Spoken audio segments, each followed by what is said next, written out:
Sir, my appreciation of your kind words regarding our friendship is equaled only by my gratitude that you have not once mentioned my own attempt to express our friendly closeness at our most recent visit to the aforementioned bathhouse, which was so badly marred by, shall we say, my excess of zeal. Come, we need not speak of such things in a month like November. You have been very kind in the forgetting of it. I might have behaved similarly myself under the same circumstances. One lick of laudanum and I'm silly. Nevertheless, no matter how much laudanum I had taken that day, orally, rectally, or otherwise, the fact remains that my hideous passion was inappropriately ardent and could possibly be interpreted as a homosexual advance, which of course it was not. Sir, by virtue of our being in a bathhouse, I interpret us as technically having been at sea. And, of course, a nautical setting for such activities eliminates the slightest smash of homosexuality. At sea? Of course! My God, your brilliant use of technicality has exonerated me. At sea is the same as being in prison or a theatrical presentation for such things. And one cannot be a homosexual in prison, no matter how many men one buggers in an afternoon. But a theatrical presentation, did you say? I'm aware of no such dispensation. One cannot engage in sodomy in a theater. One is merely rehearsing. There are many such exemptions of which any right-thinking scion of the empire may avail himself and retain the gleaming halo of heterosexual masculinity. I would find it illuminating to know of other such instances where the perfection of one's heterosexuality need not be besmirched. Then hearken unto me and be illuminated, for in college, one is never homosexual. One's only experimenting. At a dog park, to mount anyone or anything from behind, be they man, woman, or even a beloved pet, is simply asserting one's dominance.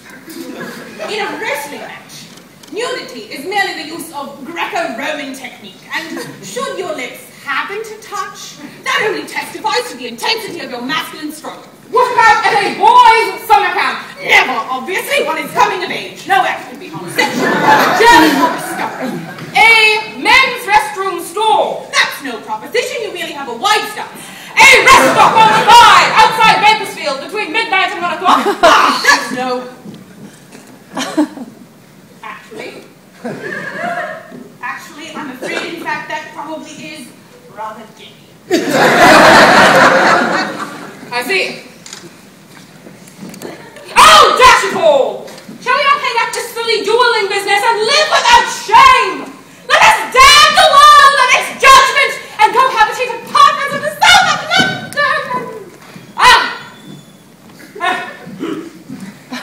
Sorry about that! Laudanum again, you know.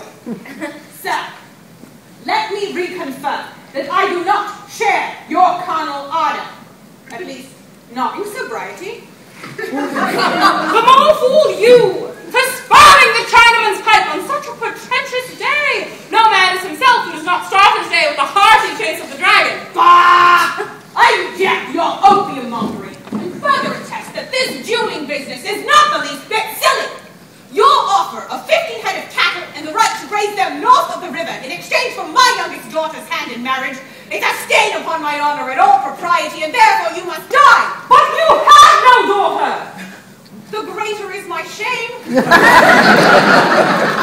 Torturing is a gentleman's highest vocation, and you know I've never learned the hang of it.